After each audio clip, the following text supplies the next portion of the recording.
Hello and welcome back to Good Teaching with Dr. Toyin Alli. This is the podcast where we discuss with college instructors their best teaching practices as well as how they're learning to teach independently from their university positions. And that's exactly what I want to talk about today. So I actually want to start with a question. Did you know that a world existed outside of academia where education is a huge focus? There is a full industry of online education that has nothing to do with academia. There's no research, there's no publications, there's no, academic hierarchies at all. And this is a multi-billion-dollar industry where people are sharing their knowledge and their expertise. And people are purchasing courses, trainings, workshops from these people because they're excited to learn. Like more and more academics are electively learning. They are choosing to learn online outside of like the traditional college and university structure. And what is wild to me is that academics are generally not involved here at all. Like this is our industry, this is our world. I would love to see more professors, more academics creating their own self-hosted learning experiences and like enriching this community of educators online that exist outside of the traditional academic structure. And so in today's podcast episode, I want to share some reasons why academics are pursuing teaching outside of their university, along with their university positions. So I want to share a few reasons why academics are creating their own self-hosted learning experiences.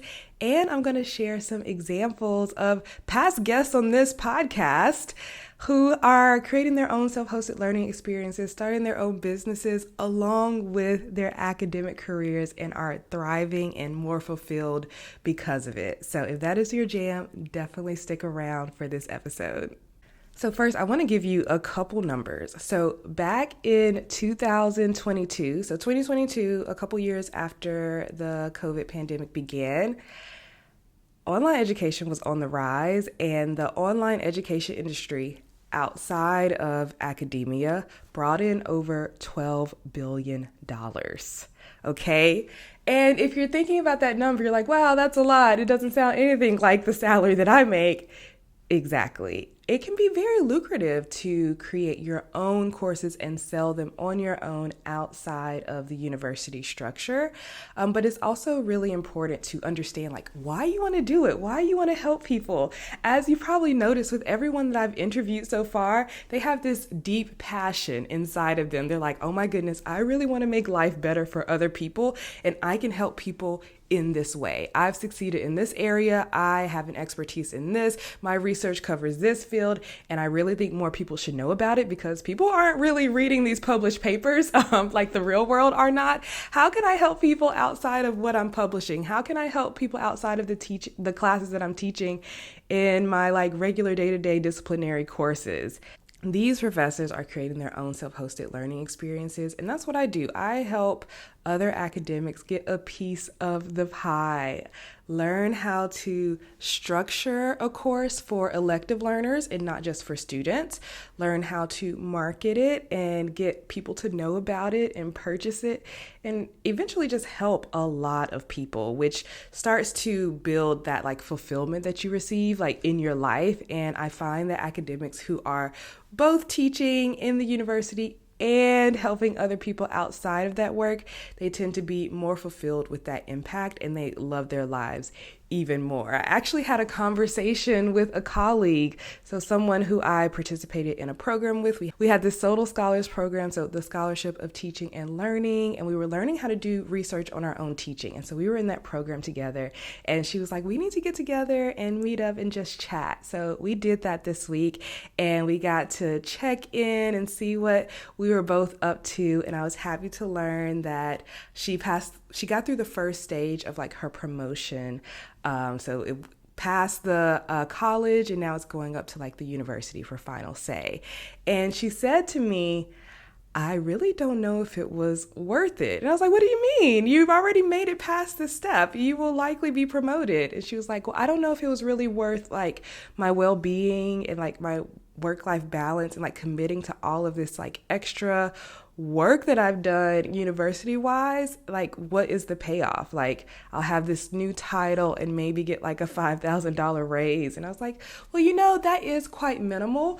The payoff of promotion. I've actually been having a lot of conversations about this. Like, is promotion and tenure really all that it's cracked up to be? Is it really the thing we should be using to measure our academic success and fulfillment? I personally don't use it as a way to measure how successful I am academic-wise, how fulfilled I feel like in my life. I don't use it to measure that at all, and I actually wrote an essay all about it. So if you want to check that out, go to drtoyinalli.com/tenure. And you can check out my thoughts on tenure and how maybe it's not all that it's cracked up to be. But after that conversation with my colleague, I was like, okay, the work that I'm doing is so important. Giving academics an opportunity to really make a difference can help satisfy that need for impact and fulfillment that they may not be getting in traditional academia, that tenure or promotion may not fulfill. So I personally have been creating virtual, online, self-hosted learning experiences since 2017. I've had some wins, I have had some struggles, I've learned a lot along the way, but I am so pleased with the fact that I do this. So in my business, the Academic Society, I help graduate students with time management and productivity. So I've created online courses, I've created workshops, challenges, trainings, templates, digital products, books. I've even written a book, and people find my resources so helpful, and it just makes me feel so good. And at this point in my business career, my revenue from my business brings in way more money than my university salary. Now you're probably like, well, why are you still teaching at your university? Well, because I love it. I just cannot foresee my life like not teaching math, but I just have this like deeper fulfillment that comes alongside with my fulfillment from teaching math with this other endeavor. And it just makes things very exciting for me. I'm always looking forward to the work that I do with the graduate students. In fact, it's a Saturday right now, and at 1 p.m. I meet with the students in my Focus Accountability program, and we do a monthly planning session together using my project management framework. So this is a self-hosted learning experience that I've created that people are enrolling in and receiving help from, and it's enriching my life as well as theirs.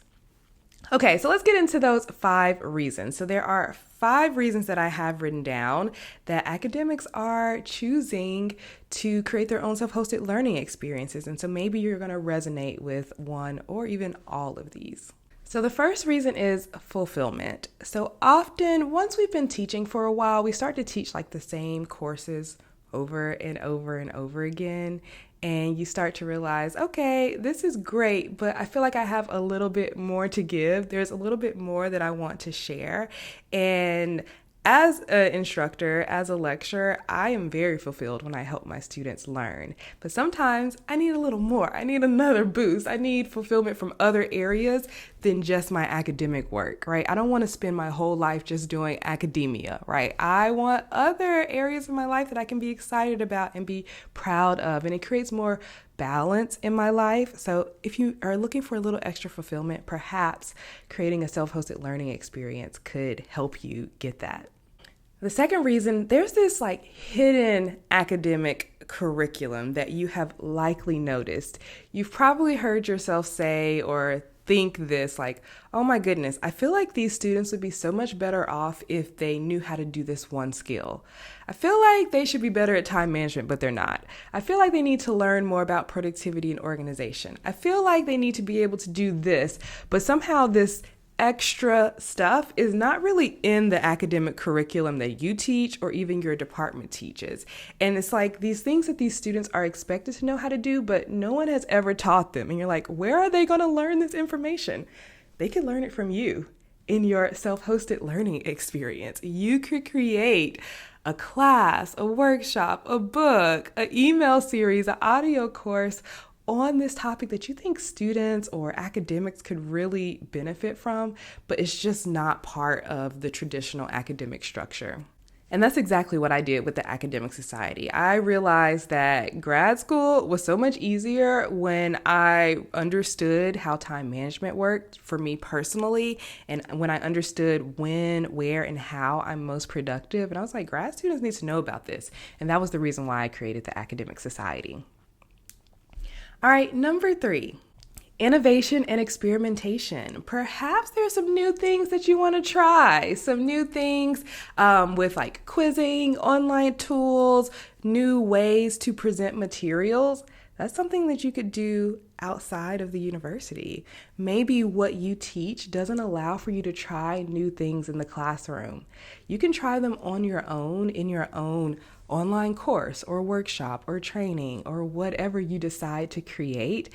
You can try new things, and that often kind of lights a fire. I've found that the things that I've learned to do in my business, sometimes I bring them into the classroom. I'm like, oh my goodness, I didn't consider that I could do this thing in my classroom. And because I do it in my business, I was like, oh, well, maybe it'll work for my students too. It was actually really, really helpful when I taught virtually, because my business has always been completely online, and I have always used Zoom, and I've always used online trainings and so many things online. So when we did have to pivot for a while and I had to teach my university courses online, I had all of these tools and resources that I was like, this works for my clients and my students in my business. This could work for my students in my disciplinary classes, and they did. Number 4, it could help you reach a wider audience. So I talked about, publishing papers that maybe no one outside of academia reads, but also maybe you only teach a certain amount of students every semester, right? I have small classes, 19 students in each class. So at most I'm impacting like 76 students per semester. But I found with my online learning experiences, I've been able to reach so many more people and help so many more graduate students with my business. I looked the other day in all of my courses, programs, workshops, I've enrolled over 2,000 graduate students. I've helped over 2,000 graduate students, and that feels amazing. And in my content that I create online to bring awareness to my programs and my resources, I've reached even more people than that. My YouTube channel has over 13,000 subscribers. I'm like, wow, this is so amazing to me. And I never thought that that would happen when I first started. But if you have a message, if you have something to share, you can get it out into the world by promoting your own self-hosted learning experiences and talking about topics that are related to it online. And then finally, a big motivator is additional income. When you're selling things online, you are making additional income. And so I mentioned my friend saying, the pay raise that you get from promotion and tenure, it's not typically that significant. For me, I think it was about $5,000 or $6,000 for the whole year. I offer a program that is $5,000. I was like, wow, I could just sell one of my programs to an organization and get the same amount that I got in my promotion, pay raise. In 1 month, I could get that. And I was like, wow, okay, this online learning experience thing is really impacting my life financially in a way that I didn't expect it. I started this whole thing because I am not paid in the summer. I have a 10-month salary. And so if I want to get paid in the summer, I need to teach summer classes. And I wanted my business to be able to support me in the summer so that I could have the option to teach or not teach in the summer. So my original goal was $10,000. If my business can make me $10,000 in 1 year, I would be so satisfied. I never expected for my business of teaching self-hosted learning experiences, I never expected that revenue to overtake the salary that I make in my university job. And the freedom and space that has created for me, I have no problem saying no to things that I don't want to do in my academic work because I have a backup plan. And also, I'm great at my job as well. So, having both of those, like great at my job and have this business to support me, it gives me this leverage, it gives me this confidence, it gives me this freedom. I've told the story many times about how I was like over $16,000 in credit card debt because of like the whole reimbursement culture of academia. So, when I was a graduate student, I would go to conferences, I would go to job interviews, and I would have to pay my way there first and then be reimbursed. But the way my grad school salary was set up, I couldn't afford to do that. So this had to go on credit cards. And so I just started racking up credit card debt. And then I had to move. And so there was a period of time, months, where I was not paid before I started getting paid my like salary. And so the credit card debt just kept racking up and racking up. And then one day, after hosting multiple self hosted learning experiences, I talked with my accountant. I was like, I have this big credit card debt. Do you think I could use some of my business funds? Because she does payroll for me, so I get paid like on salary for my business. And I was like, do you think you can add some extra funds to my payroll so that I can start paying off this debt? And she was like, well, let me check your equity in your business. If you could pay it all at once, would you want to do that? I was like, absolutely. So I was able to pay all of that credit card debt off all at once, all because I started teaching online outside of my university work. Okay, so these are just a few reasons why academics are creating their own self hosted learning experiences. I want to share some of the reasons why other professors are, like the people I've actually interviewed. So I've had some amazing interviews on this podcast. I hope that you have listened to them. If not, definitely go back, check it out. But I want to share a little clip from those interviews where I asked the people that I interviewed, why did they start this business? Why did they start creating self-hosted learning experiences? So first, let's hear from Dr. Jessie Talley, who is a coach for new faculty members on the tenure track. She helps them get through their third year review and stay on track for tenure. So I know that you recently did a video series. It was a two-part series where you were helping new faculty members with like how to like begin the semester on like the right foot. And so I would love it if you would share a few of your like key takeaways, and if also if there's if the video is still up, if you have a way for us to like find it and share it with people, please share how we can find it. But yeah, how did you start the semester strong as a new faculty member?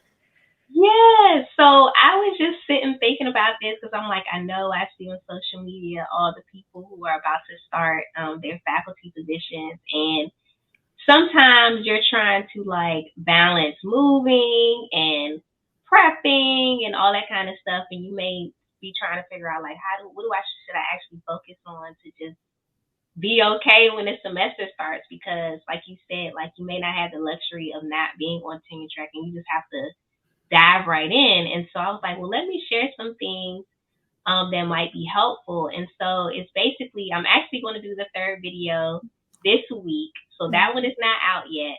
But the first two videos, one was basically just on course preparation, and basically how do you kind of craft how you want your class to run, and how that kind of starts with building out those 15 to 16 weeks. Like, what do you actually want to teach?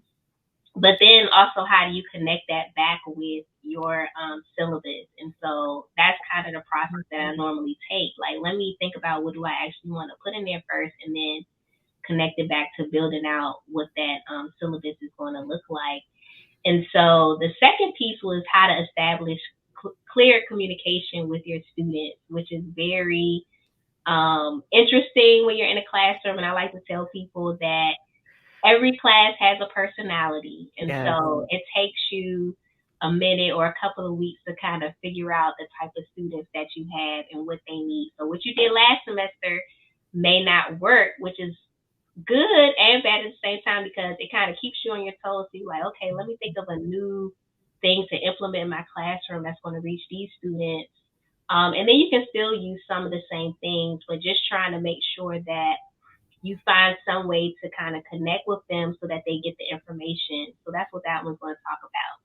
And then the last video this week is going to be, I know a lot of people say work-life balance, but I don't believe we really are truly balanced in the academic life all the time. So I say work-life integration. So trying to put the puzzle pieces together to fit basically what you kind of have going on in your life.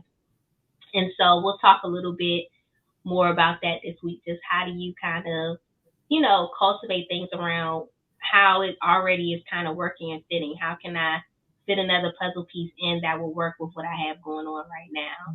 And so I thought those were like the main things to kind of tell someone, because they are going to be overwhelmed, and they want to come in and they want to do good. They want the students to love them. They want to get their research started, but also that you just have to take your time. Like, you're not going to be able to do everything every day, but just you have that kind of foundation of how you want your class to go. It may change, it might not.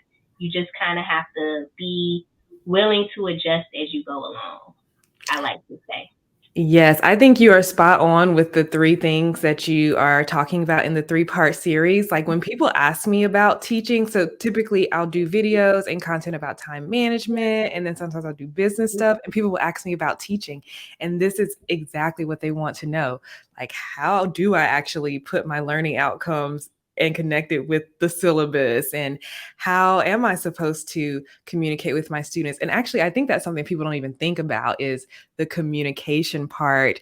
I think we kind of expect our students to know how school works, and Right. but every class that they're taking is completely different, and the communication may look different for every instructor. So it's very important to be so explicit about how you will be communicating with your students and how you want them to communicate with you. So I think these are awesome topics. And so for anyone who is interested in watching this video series, I will put links to them. If you're on YouTube, I'll put in the description of the video. If you're listening on your podcast player, I will put it in the show notes. And there's always going to be a dedicated blog post on my website at drtoyinalli.com. So I will definitely share this information because this is what the people need. And I'm going to shout out Crystal, Dr. Crystal Benjamin. She's always asking me about teaching stuff. I know she's going to love this. Awesome. Yes. All right, now let's hear from Dr. Chinasa Eluwe. So Dr. Chinasa has started her own consulting firm where she helps these really professional women overcome all of these obstacles. She has all of these trainings for them. So let's hear her reason behind why she started this business. So you mentioned being well-rounded, because you definitely are after my own heart as well, because I'm with you on this. So not only are you a professor and you have your family and your home life, you are a business owner. You founded True Titans Consulting Group. So can you tell us what this group is all about and what led you to start this company? Absolutely. So it's really interesting how sometimes our professional experiences, whether good or bad, in my case, they were a little bit bad or rocky in the start, really open up our eyes to other opportunities, right? So I didn't allow my pain and that previous experience to go away and be purposeless. I turned it into a company where I knew that I wanted to provide support to professionals of color who are navigating difficult and challenging experiences in the workplace. And so I launched my own business on the back end of leaving that previous role, where I wanted to make sure out the gate I was able to apply some practical knowledge, some research-based strategies to coaching. And so I launched in 2016. I'm saying 2016. I'm like, wow, it's been that long, but we're going on almost 8 years now. And so I'm so excited to see the growth of this organization itself. I do a lot of coaching work in the past, and recently I've pivoted the business. So I was doing a lot of career coaching for clients of color. And there's a deeper story to the pivot, but I'll mention here that I've recently pivoted the business to start doing more grief work and more trauma-informed work based on my own personal losses, particularly the past 4 years. And then even as we've navigated COVID and have witnessed all types of loss on multiple levels, whether it was loss of normalcy, loss in loved ones, loss in jobs, you name it. We've had some form of loss that we've walked through, which has contributed to this kind of perpetual state of collective grief that we've been navigating. And so I recognized that I had a unique skill set that I really wanted to leverage and use this business to really support. And so last year I pivoted to start doing grief coaching and also doing more public speaking around trauma informed practices in organizational settings.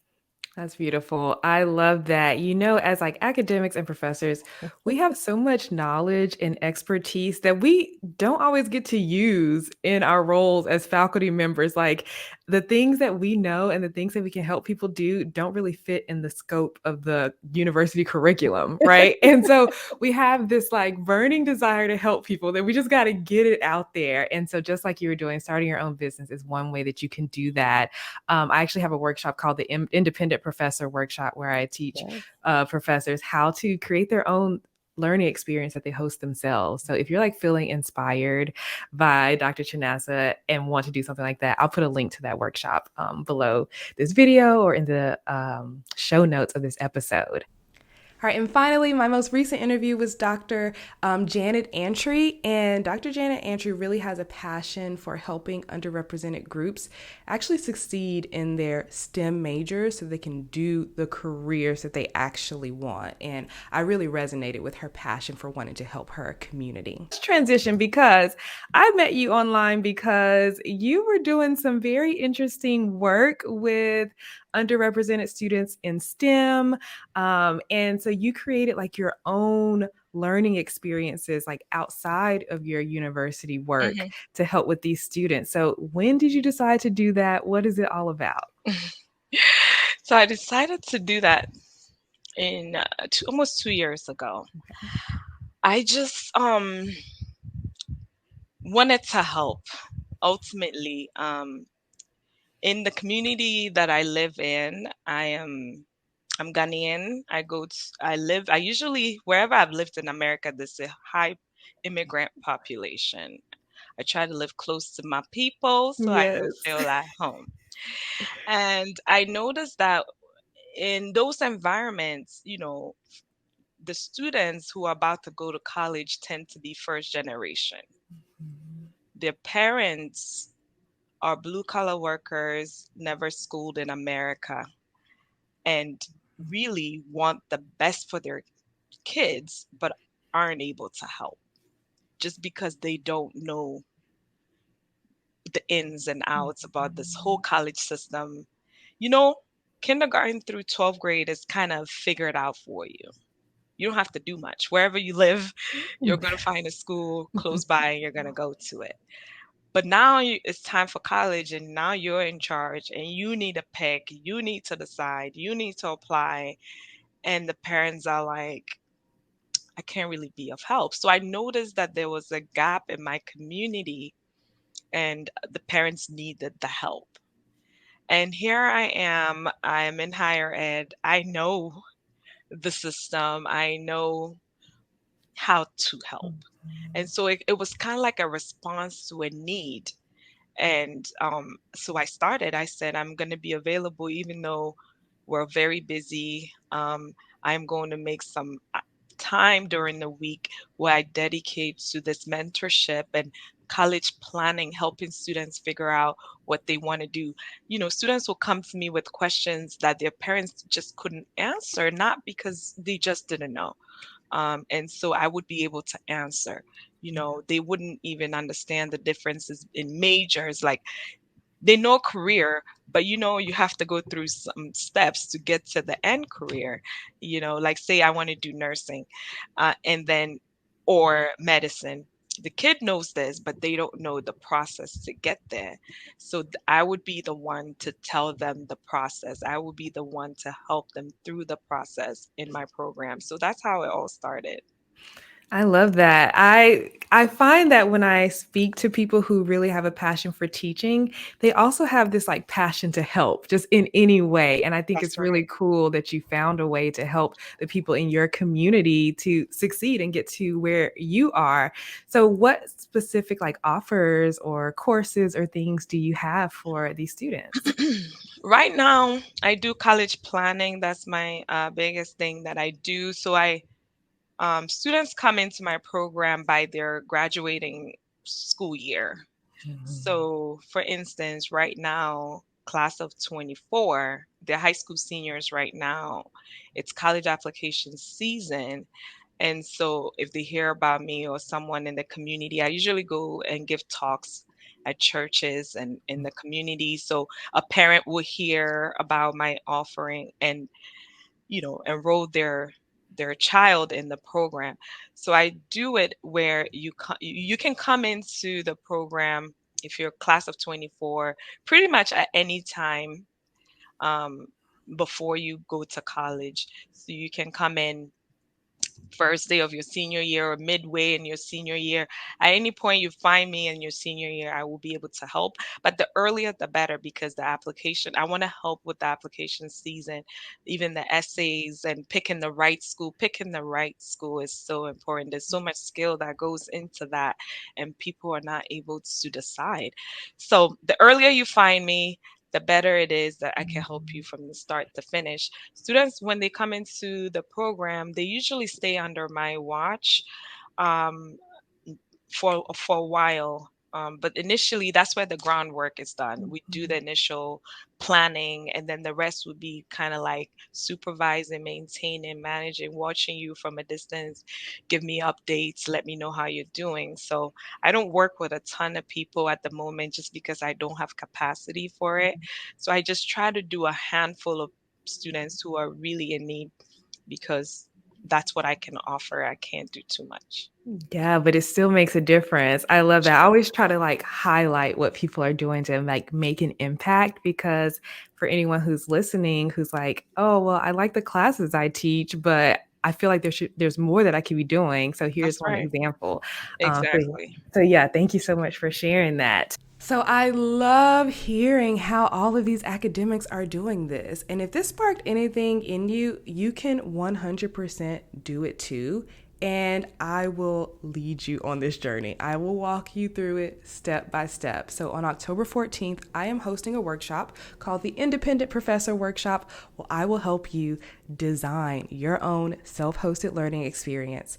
I will tell you exactly what tech to use. I will tell you how to set it up. I will tell you how to kind of make time for it in your schedule. I'll tell you all the things you need to know to get it done. And it's going to be an actual working workshop. So we'll be brainstorming together. I'll help you figure out if your idea is actually profitable or not. I'll help you figure out where to share information about it. I'll help you figure out how to actually set it up and actually host your own self-hosted learning experience. So if this sounds like something you are 100% excited about, definitely sign up for the Independent Professor Workshop. So right now I am offering it because I will be hosting it for the very first time on October 14th. So the full price is $197. But as a new workshop, I like to get people in at a little bit of a lower price because I want to hear your feedback. I want to have a chance to update it. And of course, if you are in for the first iteration of the workshop, you'll be invited to next iterations of the workshop. So definitely check it out. See if you can get that special price on my website at drtoyinalli.com/independent. All right, so that is all for today. I hope that you've enjoyed today's episode. If you had some ideas and you got some great nuggets from it, definitely let me know. DM me at Dr. Toyin Alli on all of the platforms, and I will see you in the next one. Have a great day and happy teaching.